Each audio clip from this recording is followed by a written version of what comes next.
ሰላም ጤና ይስጥልኝ ክቡራትና ክቡራን ተመልካቾቻችን ከፕራይም ሚዲያ ዜና ፕራይም ተጀመረ። በቅድሚያም ዋና ዋናዎቹ ህብረተሰቡ በተለያዩ ጉዳዮች ላይ ጥያቄዎችን እንዲያቀርብ ጥሪ ቀረበ።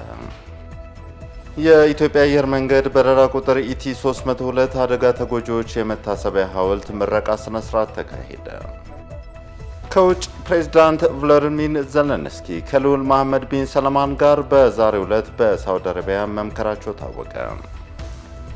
በቆይታችን የቢዝነስ፣ የስፖርት እንዲሁም የሀገር መከላከያ ዘገባዎች ተካተዋል። አብራችሁን ቆዩ። ከዜናው ጋር አለምሰገድ አበበ።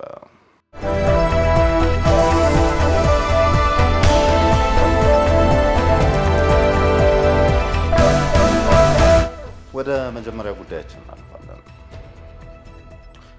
ህብረተሰቡ በተለያዩ ጉዳዮች ላይ ጥያቄዎችን እንዲያቀርብ ጥሪ ቀረበ። ህብረተሰቡ በትምህርት፣ በጤና፣ በኢኮኖሚ ጉዳዮችና አምራች ዘርፎች ላይ ጥያቄዎቹንና ማብራሪያ የሚሹ ጉዳዮችን እንዲያቀርብ የጠቅላይ ሚኒስትር ጽህፈት ቤት ጥሪ አቅርቧል። በዚሁ መሰረትም ህብረተሰቡ እስከ ነገ ድረስ በጠቅላይ ሚኒስትር ጽህፈት ቤት የማህበራዊ ትስስር ገጾች አማካኝነት ጥያቄዎቹን መላክ እንደሚችልም ተገልጿል። ለሚቀርቡ ጥያቄዎችም የሚመለከታቸው የስራ ኃላፊዎች ምላሽና ማብራሪያ እንደሚሰጡበት ጽህፈት ቤቱ በማህበራዊ ትስስር ገጹ ላይ ያሰፈረው መልእክትም ያሳያል። የመደመር እሳቤን መሰረት በማድረግ አንድነትን ማጠናከር እንደሚገባ ተመላከተ። የመደመር እሳቤና የብልጽግና መርሆችን መሰረት በማድረግ ውስጣዊ አንድነታችንን ማጠናከር አለብን ሲሉ በህዝብ ተወካዮች ምክር ቤት የመንግስት ዋና ተጠሪ ሚኒስትር ዶክተር ተስፋዬ በልጅጌም ተናግረዋል። የጎፋና ኦይዳ ህዝብ የአንድነትና ወንድማማችነት ማጠናከሪያ ምክክር መድረክ የሳውላ ቃል ኪዳን በሚል ስያሜ ባለ 9 ነጥብ የአቋም መግለጫ በማውጣትም ተጠናቋል። መድረኩ በዋናነት የመደመር እሳቤና የብልጽግና መርሆችን ታሳቢ ያደረገ ስለመሆኑ ሚኒስትሩም አስታውቀዋል። በተጨማሪም መከባበርና መተሳሰብ የዞኑን ህዝብ አንድነትና አብሮነትን ማዕከል ያደረገ የተሰጠውን እድል በአግባቡ የሚጠቀም ትውልድ ለመፍጠር የተዘጋጀ መሆኑንም አንስተዋል። አንድነትን በማጠናከር ህዝቡን መካስ እንደሚገባ ማስገንዘባቸውን ከደቡብ ኢትዮጵያ ክልል ኮሚኒኬሽን ቢሮ የተገኘው መረጃም ያሳያል። የአሁኑ ትውልድ በክህሎታችን ብቻ ኢትዮጵያን ማነጽ እንችላለን ሲሉ የስራና ክህሎት ሚኒስትር ሙፈሪያት ካሚል ገለጹ። ሚኒስትሯ በኢትዮጵያ ፕሬስ ድርጅት የተዘጋጀውን ክህሎት ስለ ኢትዮጵያ የፎቶግራፍ አውደ ርዕይና የፓነል ውይይት መድረክ ላይም ተገኝተዋል። በዚህ ወቅትም ስለ ክህሎትና ስለ ኢትዮጵያ ለብቻ የሚወጣቸው ጉዳዮች ሳይሆኑ አብሮነትን የሚጠይቁ ተግባራት መሆናቸውንም ነው የተናገሩት። የአሁኑ ትውልድ የህይወት መስዋዕትነት መክፈል ሳይጠበቅብን በክህሎታችን ብቻ ኢትዮጵያን ማነጽ እንችላለን ሲሉም ገልጸዋል። ስለ ኢትዮጵያ መናገር የተለየ ስሜት እንደሚሰጡ አውስተው ሀገር ለመስራትና የራሳችንን አድዋን ለመፍጠር ምን ማድረግ እንዳለብን ተጨባጭ እውቀት የምናገኝበት እንደሆነም ተናግረዋል። የስራና ክህሎት ሚኒስትር ዴኤታው ተሻለ በሬቻም ጥራት ያለው ክህሎት ለዜጎች ተደራሽ ለማድረግ ወደ ገበያ መር ለመቀየር በርካታ ስራዎች እየተሰሩ ስለመሆኑ በመድረኩ ላይም አንስተዋል። ከኢንዱስትሪውና ከግሉ ሴክተሩ ጋር በቅርበት እየተሰራ መሆኑን በመግለጽም ተግባር ተኮር ስልጠናና እውን ለማድረግ ከተለያዩ ባለድርሻ አካላት ጋር በጋራ መስራት የሚያስችል ህጋዊ ማዕቀፍ ስለመዘጋጀቱ በመድረኩ ላይም ጠቁመዋል። ለከተማና ልማታዊ ሴፍትኔት ለቀጣይ 3 ዓመታት በየዓመቱ 15 ቢሊዮን ብር መመደቡን የከተማና መሰረተ ልማት ሚኒስትር ጫልቱ ሳኒ ገለጹ። የከተሞች ልማታዊ ሴፍትኔት ፕሮጀክት የተጠቃሚዎች ሽግግርና የማስጀመሪያ መርሃ ግብር በጅማ ከተማ እየተካሄደም ይገኛል። ሚኒስትሯ በዚህ ወቅት በከተሞች ልማታዊ ሴፍትኔትና የስራ ፕሮጀክት ከ1.7 ሚሊዮን በላይ ዜጎችን ተጠቃሚ ስለመሆናቸውም አንስተዋል። መንግስት ተግባራዊ ያደረገው የማክሮ ኢኮኖሚ ማሻሻያን መሰረት በማድረግ በገጠርና በከተማ ልማታዊ ሴፍትኔት ስራዎች ዜጎችን ለመደጎምና በዘላቂነት ኑሯቸውን ለማሻሻል ለቀጣይ 3 ዓመታት በየዓመቱ 60 ቢሊዮን ብር መመደቡንም አመላክተዋል። ከዚህም ውስጥም በየዓመቱ 15 ቢሊዮን ብር ለከተማ ሴፍቲኔት እንደተመደበም ነው የተጠቆመው። በበጀት ዓመቱም በሁሉም ክልሎችና በነባር የፕሮጀክት ተጠቃሚ ከተሞች ውስጥ 143026 የቤተሰብ አባላት ወደ ዘላቂ የኑሮ ማሻሻያ የሚሸጋገሩበትና 699112 ዜጎች በቀጥታ ድጋፉን በአካባቢ ልማት ወደ ፕሮጀክቱ እንደሚቀላቀሉም ገልጸዋል። የኢትዮጵያ አየር መንገድ በረራ ቁጥር ኢቲ 302 አደጋ ተጎጂዎች የመታሰቢያ ሐውልት ምረቃ ስነ ስርዓት በዛሬው ዕለት ተካሄደ። የኢትዮጵያ አየር መንገድ የበረራ ቁጥር ኢቲ 302 መጋቢት 1 ቀን 2011 ዓ.ም ከአዲስ አበባ ወደ ናይሮቢ ኬንያ ለመብረር በተነሳ በጥቂት ደቂቃዎች ውስጥ በመከስከሱ በውስጡ የነበሩ ተሳፋሪዎች ሕይወታቸው ማለፉ የሚታወስ ነው። የትራንስፖርትና ሎጂስቲክ ሚኒስትር ዶክተር አለሙ ስሜን ጨምሮ የተጎጂ ቤተሰቦች፣ አምባሳደሮች፣ የተለያዩ እንግዶችና የአካባቢው ነዋሪዎች በተገኙበት ለተጎጂዎች መታሰቢያ ሐውልትም ተቀምጦላቸዋል። ዶክተር አለሙ ስሜ በዚህ ወቅትም እንደተናገሩት የአውሮፕላን አደጋው መቼም ሊረሳ የማይችል በልባችን ውስጥ ያለ ትልቅ ሐዘን ቢሆንም የአየር ትራንስፖርት ደህንነትን ለማረጋገጥ በቁርጠኝነት እንድንሰራ ግን ትምህርት የሰጠን ነው ያሉት ሚኒስትሩ ከዚህ አደጋ በኋላም የዓለም አቪዬሽን ኢንዱስትሪ ደህንነትን ለማጎልበት የአውሮፕላን ዲዛይን ለማሻሻልና ቁጥጥር ለማጠናከር ጉልህ እርምጃዎች ለመውሰድ እንደተቻለም አንስተዋል። ዋና ስራ አስፈጻሚው ይህ አደጋ ቅድሚያ ለደህንነት ሰጥተን መስራት እንዳለብን ትምህርት ያገኘንበት ነው ማለታቸውን ከትራንስፖርትና ሎጂስቲክ ሚኒስቴር የተገኘው መረጃ ያሳያል።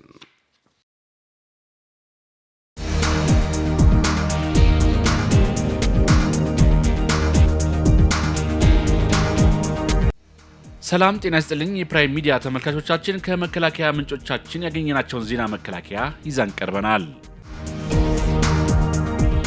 ጠቅላይ ሚኒስትር ዶክተር አብይ አህመድ የስካይዊን ኤሮኖቲክስ ኢንዱስትሪን መረቁ። ጠቅላይ ሚኒስትሩ ኢንዱስትሪውን አስመልክተው በሰጡት ማብራሪያ ላይ እንደገለጹት በተቋሙ እየተመረቱ ያሉት ድሮኖች ከጥቂት ዓመታት በፊት ለማምረት የማይታሰቡ እንደነበርም አስታውሰዋል። በትልም መልክ ተቀምጠው የነበሩ አዳዲስ የጦር አቅሞችና አቅም አብዢ መሳሪያዎችን በራስ ገንዘብ ገዝቶ ለመታጠቅ አዳጋች እንደነበረም ገልጸዋል። ሰው አልባ ድሮኖች ተገዝተው ወደ ሀገር ቤት ከመጡ በኋላም በሚፈለገው አቅም መጠን ለመጠቀም ውስንነቶች እንደነበሩም ተናግረዋል። በዓለም ደረጃ የውጊያ መልክ ተቀይሮ ወደ አራተኛው ትውልድ ጦርነት እየተገባ መሆኑን በሰው ሰራሽ አስተውሎት በሰው አልባ አውሮፕላኖች እና በሌሎች ወታደራዊ ቴክኖሎጂዎች አቅምን ማጎልበት ቁልፍ መሆኑን ታምኖበት በመንግስት በኩል በከፍተኛ ትኩረት ሲሰራበት መቆየቱንም ገልጸዋል። ቴክኖሎጂዎች በባህሪያቸው ሁልጊዜ አዳጊዎች ናቸው ያሉት ጠቅላይ ሚኒስትሩ ምርምርን ማስቀጠል፣ ገበያን ማምጣትና የተቋማትን የቅንጅት አሰራር ማጎልበት እንደሚገባም አሳስበዋል። ቴክኖሎጂው ለመከላከያ፣ ለፖሊስ ኃይልና ደህንነት ዘርፍ ተደማሪ አቅምን የሚፈጥር መሆኑንም አመላክተዋል። ኢትዮጵያ በተለያዩ ዘርፎች ያላትን አቅም በመጠቀም ያላትን ከፍታ ለማላቅ የተጀመሩ ስራዎችን በማጠናከር ብልጽግናን እውን ለማድረግ በትጋት መስራታችንን እንቀጥላለን ብለዋል። ሰራዊታችን ከፖለቲካ ከዘርና ከሃይማኖት ወገንተኝነት የጸዳ የሰላም ኃይል ነው ሲሉ ክቡር ፊልድ ማርሻል ብርሃኑ ጁላ ተናገሩም። የኢትዮጵያ ወታደራዊ አካዳሚ ለ3 ዓመት ያሰለጠናቸውን የ7ኛ ዙር ቃኘው ኮርስ እጩ መኮንን ሰልጣኞችን በዲግሪ መርሃ ግብርም አስመርቋል። በምረቃ ስነ ስርዓቱ ላይ በክብር እንግድነት ተገኝተው ንግግር ያደረጉት የጦር ኃይሎች ጠቅላይ ኤታማዦር ሹም ፊልድ ማርሻል ብርሃኑ ጁላ ለተመራቂዎች እንኳን ደስ ያላችሁ በማለት ከፍተኛ አካላዊና ሞራላዊ ጥንካሬን የሚጠይቀውን ከባዱን ፈተና በድል ተወጥታችሁ ለዚህ መብቃታችሁ ያላችሁን ቁርጠኝነት፣ ጽናታችሁን የሚያሳይ ነው ብለዋል። ሀገራችን ብሔራዊ ጥቅሟን ለማስጠበቅና ካደጉት ሀገራት ተርታ ለማሰለፍ የያዘችው የልማት ግስጋሴ ተስፋ ሰጪ ቢሆንም ይህንን ለማደናቀፍ ከውስጥም ከውጭም ያሉ ጸረ ሰላም ኃይሎች ያለ እረፍት በመስራት ላይ ይገኛሉ ያሉት ፊልድ ማርሻል ብርሃኑ እድገትና ሰላማችንን የሚያወዱ ባንዳዎችን ሰልጣኞችም በአመራር ጥበብና በብቃት በመመርኮዝ እነዚህን የጥፋት ኃይሎች መታገልና የቀቢጸ ተስፋቸውን ማጨለም ይገባቸዋል ብለዋል። ወታደራዊ አካዳሚው ከተቋሙ የሚሰጡትን ተልእኮዎች በመቀበል በእውቀትና በክህሎት ብቁ አመራሮችን በማፍራት ረገድ ከፍተኛ ሚና እየተወጣ ነው። ሰራዊታችን ከማንኛውም ፖለቲካዊ ወገንተኝነት ከዘርና ከሃይማኖት የጸዳ ከህዝብ ወጥቶ ህዝቡን የሚያገለግል ታማኝ የህዝብ ልጅ ነው ያሉት ፊልድ ማርሻል ብርሃኑ ጀማሪ የመኮንነት ማዕረግ ለነገ ጄኔራልነት መነሻ ነውና እችላለሁ በሚል መንፈስ መልካም አጋጣሚዎችን በመጠቀም ራሳችሁን ማብቃትና ለተልእኮ በስነ ልቦና ጽናት ለመሪነትና ለተልእኮ መስኮች መዘጋጀት አለባቸው ሲሉም አሳስበዋል። በመጨረሻም የአካዳሚው አመራሮችና አሰልጣኞች ለስልጠናው መሳካት ደከመኝ ሰለቸኝ ሳይሉ ላሳዩት ቁርጠኝነትንም ምስጋና አቅርበዋል። በስልጠና ቆይታቸው ብልጫ ውጤት ላመጡ ተመራቂዎች የዋንጫ፣ የወርቅ፣ የብርና የነሐስ ሽልማት በጠቅላይ ኤታማዦር ሹሙ ተበርክቶላቸዋል። ዓለም አቀፍ የሴቶች ቀን በመከላከያ ደረጃ በተለያዩ ዝግጅቶች ተከበረ።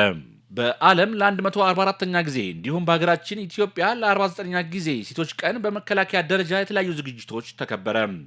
49ኛው የሴቶች ቀን በመከላከያ ደረጃ የሴቶችን ተሳትፎ በማረጋገጥ ፈጣንና ሁለንተናዊ ለውጥ ማምጣት በሚል መሪ ቃል በማዕከላዊ እዝ አዘጋጅነት ከመከላከያ ስታፍ ከሁሉም እዞችና ተመጣጣኝ ክፍሎች ሴት ጓዲቶች በተገኙበት በድምቀት ተከብሯል። በዕለቱ ተገኝተው መልእክት ያስተላለፉት የማዕከላዊ እዝ አዛዥ ሌተናል ጄኔራል ዘውዱ በላይ ሴቶች በሀገራችን በሚካሄደው ፖለቲካዊ፣ ኢኮኖሚያዊና ማህበራዊ መስተጋበር ተሳታፊ በመሆን ዙሪያ መለስ ውጤቶችን እያስመዘገቡ የይቻላል መንፈስን መፍጠር ችለዋል ብለዋል።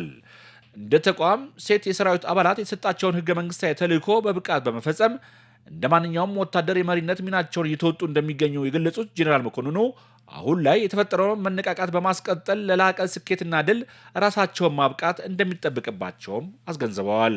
የመከላከያ ሰራዊት ሴቶችና ማህበራዊ ጉዳይ ዳይሬክተር ብርጋዴር ጄኔራል ሁሉ ሀገርሽ ድረስ በዕለቱ እንደተናገሩት ሴት የሰራዊቱ አባላት በሀገራችን የተለያዩ አካባቢዎች የተፈጠሩ ግጭቶችን ከወንድ የትግል ጓዶቻቸው ባልተናነሰ በመመከት ሀገራቸውንና ህዝባቸውን በጽናት በማገልገል ታሪካዊ ገድል እየፈጸሙ ይገኛሉ ብለዋል። በዕለቱ ግጥሞች፣ ተውኔታዊ ስራዎች፣ በአውደ ውጊያ ጀብዱ የሰሩና አብላጫ የስራ አፈጻጸም ያስመዘገቡ ሴት ጀግኒቶች የእውቅና ሽልማት የሰጠ ሲሆን በማዕከላዊ እዝ የቀረቡ ጣዕመ ዜማዎች፣ የፎቶግራፍ አውደ ርዕይ እና በጅማ ከተማ የሚገኙ የተለያዩ ታሪካዊ ቦታዎችንም ጎብኝተዋል። በተመሳሳይ ዜና በሶማሊያ ሰላም ማስከበር ተልዕኮ ላይ የሚገኘው የሴክተር 3 የኢትዮጵያ መከላከያ ሰራዊት ሴት የሰራዊቱ አባላት በዓሉን በፓናል ውይይትም አክብረዋል።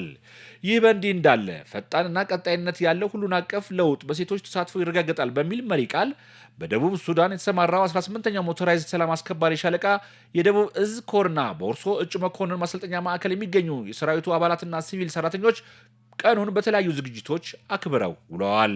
በተያያዘ ዜናም 114ኛው ዓለም አቀፍ የሴቶች ቀን በደቡብ ሱዳን በተሰማራው 19ኛው ሞተራይዝድ ሻለቃ የግዳጅ ቀጠናዎች በድምቀትም ተከብረዋል። እንዲሁም ዓለም አቀፍ የሴቶች ቀን በሴክተር 4 በኢትዮጵያ ሰላም አስከባሪ ሰራዊት በፓናል ውይይት፣ በጭውውትና በስፖርታዊ ውድድሮችም በድምቀት ተከብሯል።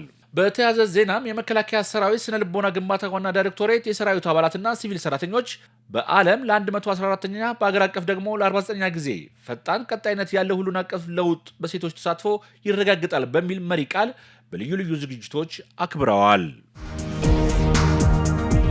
ፊልድ ማርሻል ብርሃኑ ጁላ የአድዋ ድል ማይክሮ ፋይናንስ አክሲዮን ማህበር ምስረታን አበሰሩም። በታሪካዊውና በኢትዮጵያ ጀግንነት ታሪክ ትልቅ ቦታ ባለው አድዋ ድል የተሰየመው የአድዋ ድል ማይክሮ ፋይናንስ አክሲዮን ማህበር የፌዴሪ ጦር ኃይሎች ጠቅላይ ኤታማዦር ሹም ፊልድ ማርሻል ብርሃኑ ጁላ በተገኙበት በመከላከያ መኮንኖች ክበብ በይፋ ተመስርተዋል።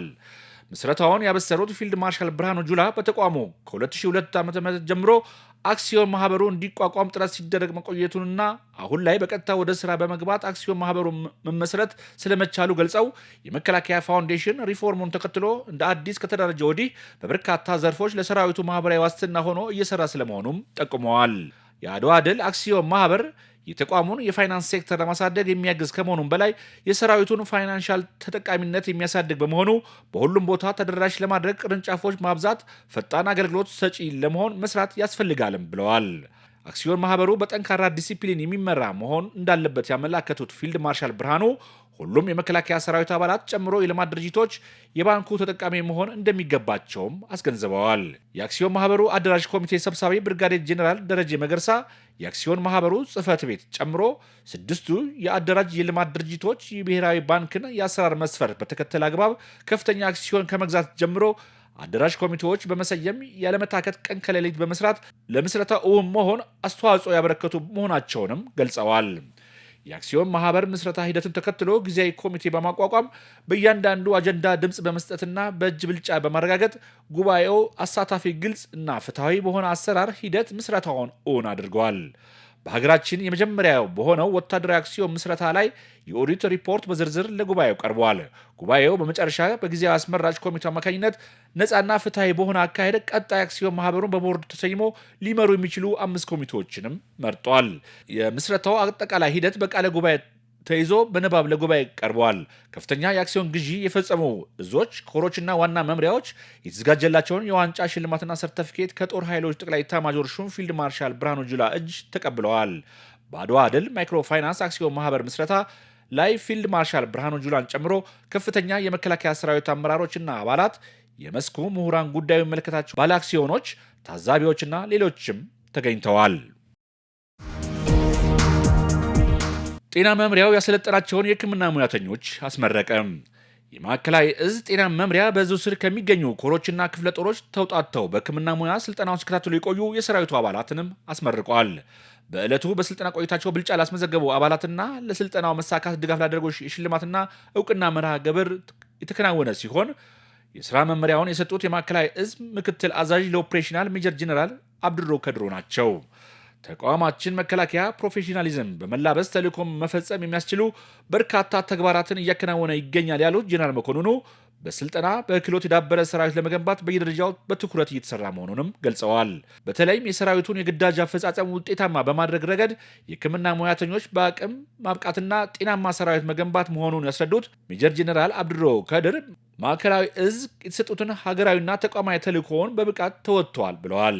የሕክምና ሙያ በስነ ምግባር መታነጽን የሚጠይቅና በሕይወት ላይ ለመወሰን ከፍተኛ ትኩረት የሚሻ በመሆኑ ተመራቂ ሙያተኞች ጤናማ ሰራዊት በመገንባት ለእዙ የግዳጅ አፈጻጸም መትጋት እንደሚጠበቅባቸውም አሳስበዋል። የስልጠናውን ሪፖርት ያቀረቡት ጤና ማበልጸግና በሽታ መከላከል ኃላፊ ሌተና ኮሎኔል ፈቃዱ ወልደሰንበት ስልጠናው ከ4 ወር በላይ የወሰደ መሆኑን ገልጸው የነበሩ ጥረቶችን ለመቅረፍ የሚችሉ የሕክምና ሙያተኞችን የፈጠረ መሆኑንም አብራርተዋል። ስልጠናው በንድፈ ሐሳብና በተግባር ሰልጣኞች የተለኩበት ነው ያሉት ሌተና ኮሎኔል ፍቃዱ አመርቂ ውጤት የተገኘበት መሆኑንም በሪፖርታቸው አክለዋል። ተመልካቾቻችን ስትከታተሉት የቆያችሁት ዜና መከላከያ ነው። ከቀሪ የፕራይም ሚዲያ ዜናዎች ጋር መልካም ቆይታ።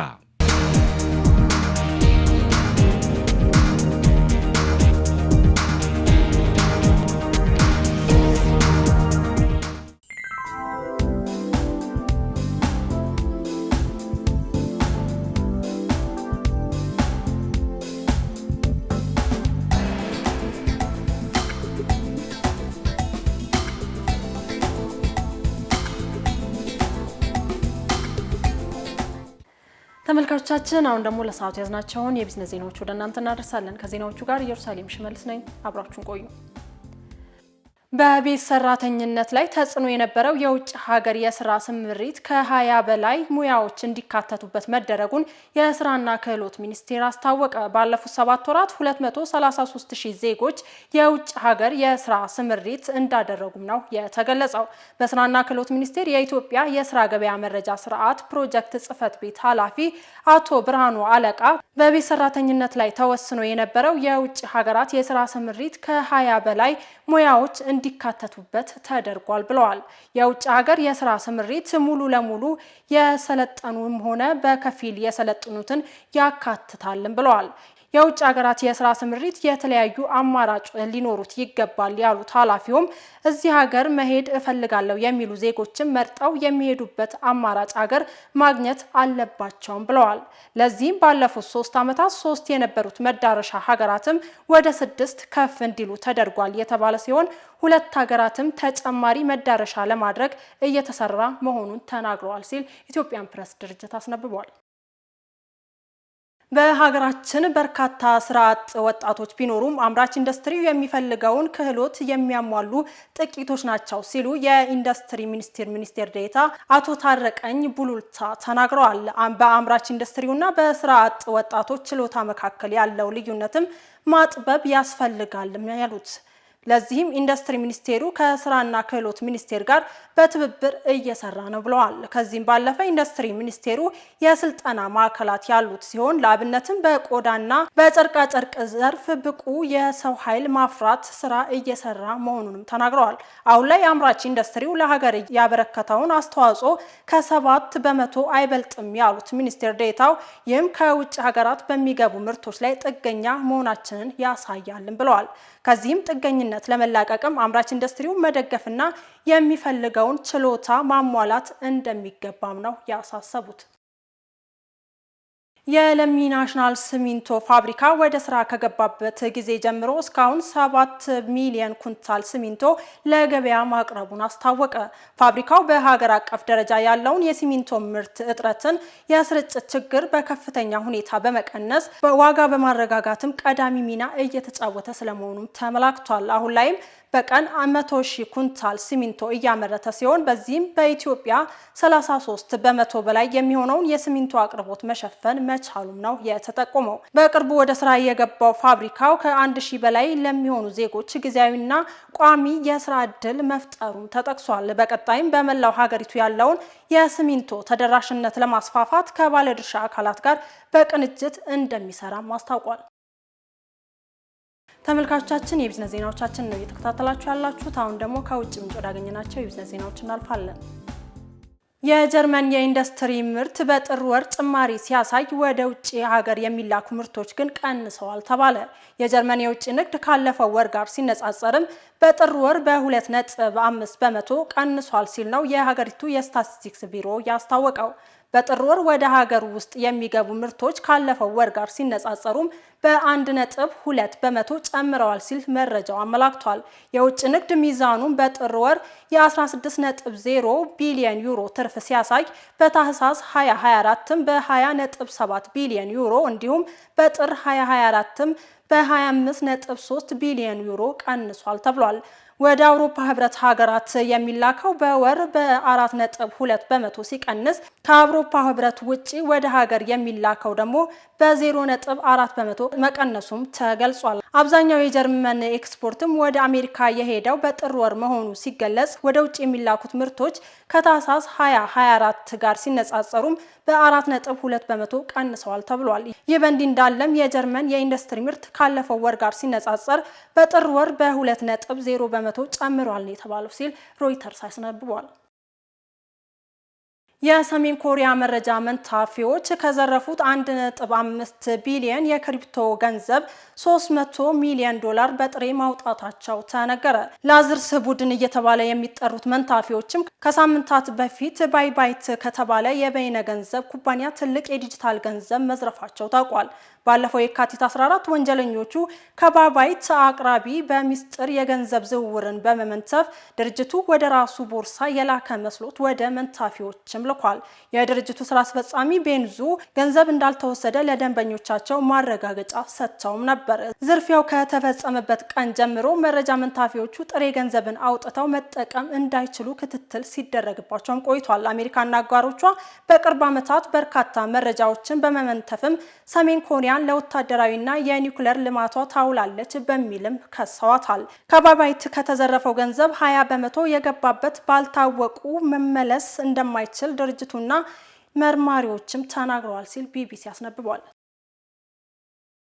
ለሰዓቱ ያዝናቸው የቢዝነስ ዜናዎቻችን የተከታተላችሁትን ይመስል ነበር። ቀሪ የፕራይም ዜናዎች ይቀጥላሉ። መልካም ቆይታ።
ክቡራትና ክቡራን ተመልካዮቻችን በያላችሁበት አብራችሁን ቆይታ እያደረጋችሁ ስለሆነ ሁላችሁንም ከልብ እናመሰግናለን። አሁን ደግሞ ወደ ዓለም አቀፍ ጉዳዮች እናልፋለን። በቅድሚያም ዲሞክራቲክ ሪፐብሊክ ኮንጎ።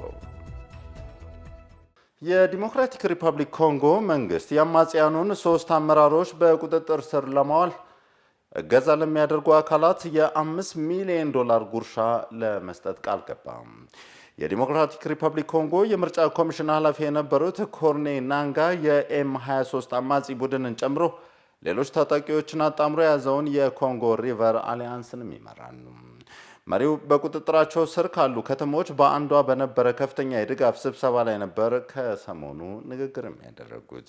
ከኮርኔት በተጨማሪ ይህ ሽልማት የሚሰጠው የኤም23 መሪ የሆኑትን ሱልጣን ማኬንጋና በርትራንድ ቢስማዋን በቁጥጥር ስር ለማዋል በሚደረገው እገዛ ነውም ተብሏል።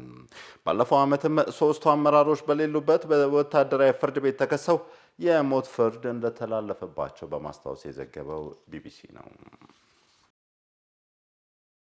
የካናዳው ጠቅላይ ሚኒስትር ጀስቲን ትሩዶን በመተካት ማርክ ካርኒ ጠቅላይ ሚኒስትር ሆነው እንደተሾሙ ታወቀ። የ59 ዓመቱ ካርኒ 112,000 ከአባላት ድምፅ ውስጥ 86 በመቶ ድምፅ በማግኘት ነበር ክሪስቲያን ፊንላንድን በማሸነፍ ማለፋቸውን ያረጋገጡት። ጀስቲን ትሩዶ ከ9 ዓመታት የስልጣን ቆይታ በኋላ ባለፈው ጥር ወር ስልጣን እንደሚለቁ ማሳወቃቸው አይዘነጋም። በመጨረሻ ፕሬዚዳንት ቭላዲሚር ዜሌንስኪ ከልዑል መሐመድ ቢን ሰልማን ጋር ለመወያየት ሳውዲ አረቢያ ገብተዋል። ፕሬዚዳንቱ የዩክሬንና የአሜሪካ ባለስልጣናት ከሩሲያ ጋር ያለውን አሳሳቢ ጦርነት ለማስቆም በሚያስችሉ ሁኔታዎች በሳውዲ ከመነጋገራቸው በፊት ነበር ወደ ስፍራው የሚያቀኑት። ነገ የሚጠበቀው አሜሪካና ዩክሬን መሀል የሚደረገው ውይይትን መነሻ በማድረግ ባልደረባችን ኢየሩሳሌም ሽመልስ ተጨማሪ ዘገባ አላት።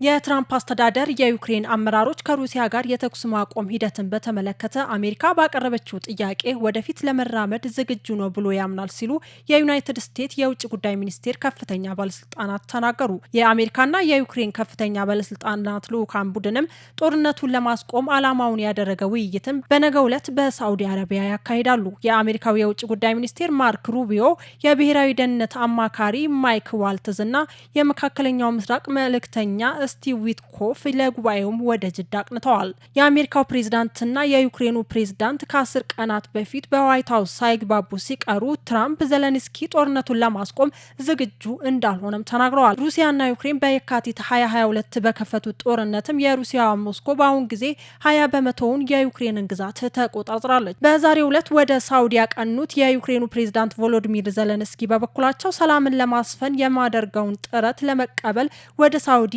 ጓዛለውን ብለዋል። ዜሌንስኪ የሩሲያው ፕሬዝዳንት ቭላዲሚር ፑቲን ሰላምን እንደማይፈልጉና ሩሲያ በዩክሬን ላይ በጀመረችው ጦርነት ግልጽ የሆነ ሽንፈት ካላስተናገደች ሌሎች የአውሮፓ ሀገራትን ታጠቃለች ሲሉም ተናግረዋል። አሜሪካ ወታደራዊና የስለላ መረጃ ልውውጥን ከማቆም በተጨማሪም ዩክሬን አንዳንድ የሳተላይት ምስሎችን እንዳታገኝ አግዳለች ሲል የጠረፍ ቴክኖሎጂ ኩባንያ ማክሰር አርብ ዕለት ተናግሯል። እርምጃው የተሰማውን በዋይት ሀውስ ባልተለመደ መልኩ የተካረረ የቃላት ልውውጥ በሁለቱ ፕሬዝዳንቶች መካከል ከተካሄደ ከአንድ ሳምንት በኋላ ነው። ይህንንም ተከትሎ የአሜሪካው ፕሬዝዳንት ትራምፕ አሜሪካ ከሩሲያ ጋር በጣም ጥሩ እየሰራች ነው፣ እንዲሁም ከኪየቭ ይልቅ ከሞስኮ ጋር መስራት ቀላል ሊሆን ይችላል ሲሉም ለጋዜጠኞች ተናግረዋል። ትራምፕ በትላንትናው ዕለት ለጋዜጠኞች ባደረጉት ንግግርም ከነገው የከፍተኛ ባለስልጣናት ውይይት ፍሬያማ ውጤት እንደሚጠብቁም ተናግረዋል።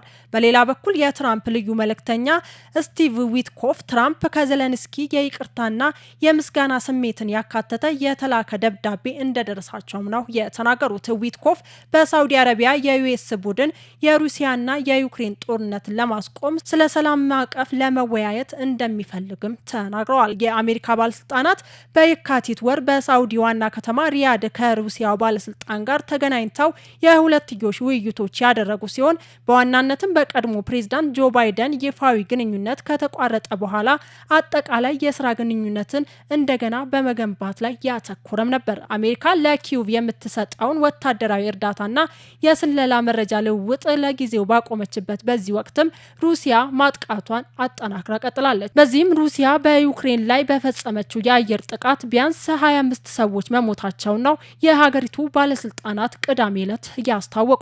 በመሆኑም የነገው የዩክሬንና አሜሪካ ውይይትም በዋናነት ጦርነቱን ለማስቆም በሚችሉ ነጥቦች መካከል ያሉትን ልዩነቶች ለማጥበብ ሚና ይኖራቸዋል ተብሎ ይጠበቃል ሲሉ ቢቢሲ፣ ሮይተርስ እና አልጀዚራ አስነብበዋል።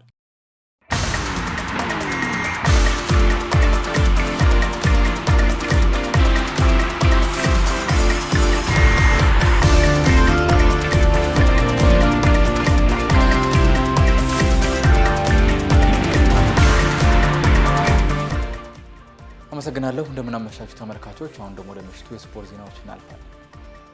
በኢትዮጵያ ሴቶች ፕሪሚየር ሊግ ልደታ ክፍለ ከተማ ድሬዳዋ ከተማን አሸነፈ። በሐዋሳ ከተማ በመደረግ ላይ ባለው የሊጉ 14ኛ ሳምንት መርሃ ግብር ዛሬ ረፋድ ላይ በተደረገ ጨዋታ ነው ልደታ ክፍለ ከተማ ያሸነፈው። የልደታ ክፍለ ከተማን የጨዋታ ማሸነፊያ ብቸኛ ግብ ጋብሪኤላ አበበ በ75ኛው ደቂቃ ላይ ከመረብ አሳርፋለች። የሊጉ መርሃ ግብር ከሰዓት በኋላም ቀጥሎ ኢትዮጵያ ንግድ ባንክ ከመቻል ጋር ጨዋታቸውን አድርገዋል። የኢትዮጵያ ፕሪሚየር ሊግ የሁለተኛ ሳምንት ጨዋታዎች በነገው ዕለትም ሲቀጥሉ የአምኖን ሻምፒዮን ከሊጉ መሪ የሚያገናኘው ጨዋታ ትኩረትን አግኝቷል። የአምኖ ሻምፒዮን ኢትዮጵያ ንግድ ባንክ ከመጥፎ የሊግ ጉዞ በኋላ ባለፉት 6 ተከታታይ የሊግ ጨዋታዎች ሽንፈት አላስተናገደም። ሱልሽርና መቀሌ ሰባ እንደርታን በተመሳሳይ 1-0 ካሸነፈ በኋላ ለነገው ጨዋታ የሚቀርበው ኢትዮጵያ ንግድ ባንክ በጨዋታው ድል ከቀናው ከተጋጣሚው ኢትዮጵያ መድን ያለውን የነጥብ ልዩነት ወደ 7 ያጠባል። በአሳማኝ ብቃት ሊጉን እየመራ የሚገኘው ኢትዮጵያ መድን በበኩሉ ካልተጠበቀው የወላይታ ድቻ ሽንፈቱ በኋላ ድሬዳዋ ከተማን በመርታት መሪነቱን አጠናክሯል። ለሁለት ያህል ጊዜ የሊጉ ሻምፒዮን በሆኑት በአሰልጣኝ ገብረ መድን ኃይሌ የሚመራው መድን በጨዋታው ማሸነፍ ከቻለ በ8 ነጥብ ልዩነት ሊጉን እየመራ የአዳማ ቆይታውን ያጠናቅቃል። ሁለቱ ክለቦች በመጀመሪያው ዙር ድሬዳዋ ስታዲየም ላይ ባደረጉት ጨዋታ 1-1 በሆነ ውጤት መለያየታቸውም አይዘነጋም። ጨዋታው ከቀን 9 ሰዓት ጀምሮ ይደረጋል። የዕለቱ ሁለተኛ መርሃ ግብር ደግሞ አመሻሽ 12 ሰዓት ጀምሮ ሲደረግ በተከታታይ ኢትዮጵያ መድንና ቅዱስ ጊዮርጊስን ያሸነፈው ወላይታ ድቻን ከወልዋሎ አዲግራት ያገናኛል። ወላይታ ድቻ ባለፉት 4 ተከታታይ የሊግ ጨዋታዎች ሽንፈትን ያላስተናገደ ሲሆን ማግኘት ከሚገባው 12 ነጥቦች 10ን አሳክቷል። ወልዋሎ አዲግራት በበኩሉ ከተከታታይ 2 የአቻ ውጤቶች በኋላ የሊጉን ግርጌ እንደያዘ የነገውን ጨዋታ ያደርጋል። በተመሳሳይ ስታዲየም በመጀመሪያው ዙር ያደረጉት ጨዋታ በወላይታ ድቻ የ2-0 አሸናፊነት መጠናቀቁ የሚታወስ ነው። የእንግሊዝ ፕሪሚየር ሊግ የ29ኛ ሳምንት የመጨረሻ መርሃ ግብር ዛሬ ምሽት ይደረጋል። ምሽት 5 ሰዓት ጀምሮ ለንደን ኦሎምፒክ ስታዲየም ላይ በሚደረገው ጨዋታ ዌስትሃም ዩናይትድ ኒውካስትል ዩናይትድን ያስተናግዳል። ከ5 ድል አልባ ጨዋታዎች በኋላ አርሰናልና ሌስተር ሲቲን ያሸነፈው ዌስትሃም ዩናይትድ 33 ነጥቦችን በመሰብሰብ በሊጉ የደረጃ ሰንጠረዥ 16ኛ ላይ ይገኛል። ካለፉት 4 የሊግ ጨዋታዎች በ3ቱ የተሸነፈው ኒውካስትል ዩናይትድ በበኩሉ በ44 ነጥብ 9ኛ ደረጃ ላይ ተቀምጧል። ባለፉት ጥቂት ጨዋታዎች በጉዳት ምክንያት ያልተጫወቱት የዌስትሃም ዩናይትዶቹ ሉካስ ፓኬታና ቭላድሚር ኩፋል ከጉዳታቸው አገግመው ለጨዋታው ዝግጁ መሆናቸው ተዘግቧል። በኒውካስትል ዩናይትድ በኩል የረጅም ጊዜ ጉዳት ካስተናገደው ሌዊስ ሃል በተጨማሪ አንቶኒ ጎርደን በቅጣት ምክንያት ከጨዋታው ውጪ ናቸው። ሁለቱ ቡድኖች በለንደን ኦሎምፒክ ስታዲየም ያደረጓቸው ያለፉት 5 ጨዋታዎች በ3ቱ ኒውካስትል ዩናይትድ ሲያሸንፍ በ2ቱ ነጥብ ተጋርተዋል። የጣሊያን ሴሪ እና የስፔን ላ ሊጋም የሳምንቱ የመጨረሻ ጨዋታዎች ዛሬ ምሽት ይደረጋሉ። በ28ኛው ሳምንት የጣሊያን ሴሪ ምሽት 4:45 ጀምሮ በሚደረገው ጨዋታ ስታዲዮ ኦሎምፒኮ ላይ ላዚዮ ዩዲኒዜን ያስተናግዳል። ለቻምፒየንስ ሊግ ቦታ እየተፎካከረ የሚገኘው ላዚዮ በ50 ነጥብ 5ኛ ደረጃ ላይ ሲገኝ በጨዋታው ድል ከቀናው ጁቬንቱስን በመብለጥ 4ኛ ላይ ይቀመጣል። ተጋጣሚው ዩዲኔዝ በበኩሉ 39 ነጥቦችን በመሰብሰብ 10ኛ ደረጃ ላይ ይገኛል። በስፔን ላ ሊጋም የሳምንቱ የመጨረሻ መርሃ ግብር ምሽት 5 ሰዓት ጀምሮ ስታዲ ኮርኔላ ኤል ፕራት ላይ ሲደረግ ስፓኞል ሄታፌን ያስተናግዳል። 27 ነጥቦችን ማግኘት የቻለው ስፓኞል በደረጃ ሰንጠረዡ 15ኛ ላይ ሲገኝ 33 ነጥቦችን ያሳካው ሄታፌ በበኩሉ 12ኛ ላይ ተቀምጧል። ሊቨርፑል ከቀጣዩ የውድድር ዘመን ጀምሮ ከፍተኛ ገንዘብ የሚያስገኝለትን የስፖርት ትጥቅ ስምምነት ከአዲዳስ ጋር አደረገ። የመርሴዲስ ክለብ ሊቨርፑል ከታዋቂው የስፖርት ትጥቅ አምራች አዲዳስ ጋር ያደረገው ስምምነት ለምን ያህል ዓመት እንደሚቆይ በይፋ ባይገለጽም ለ5 ዓመታት የሚቆይ ውል ስለመሆኑ እየተዘገበ ይገኛል። በስምምነቱ መሰረትም አዲዳስ ዓመታዊ 60 ሚሊዮን ፓውንድ ለሊቨርፑል የሚከፍል ይሆናል።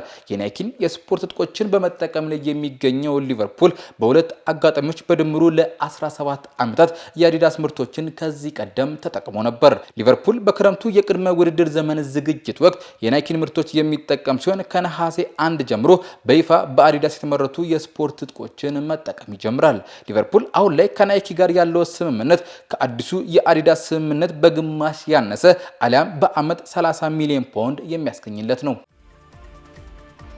ተመልካቾች ለምሽቱ የነበሩን ስፖርት ዜናዎቻችን ይህን ይመስሉ ነበር። መልካም ምሽት።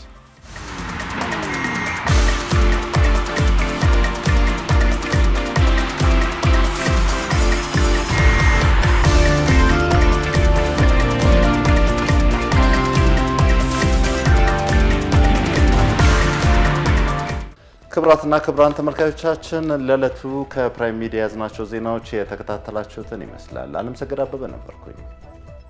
አመሰግናለሁ።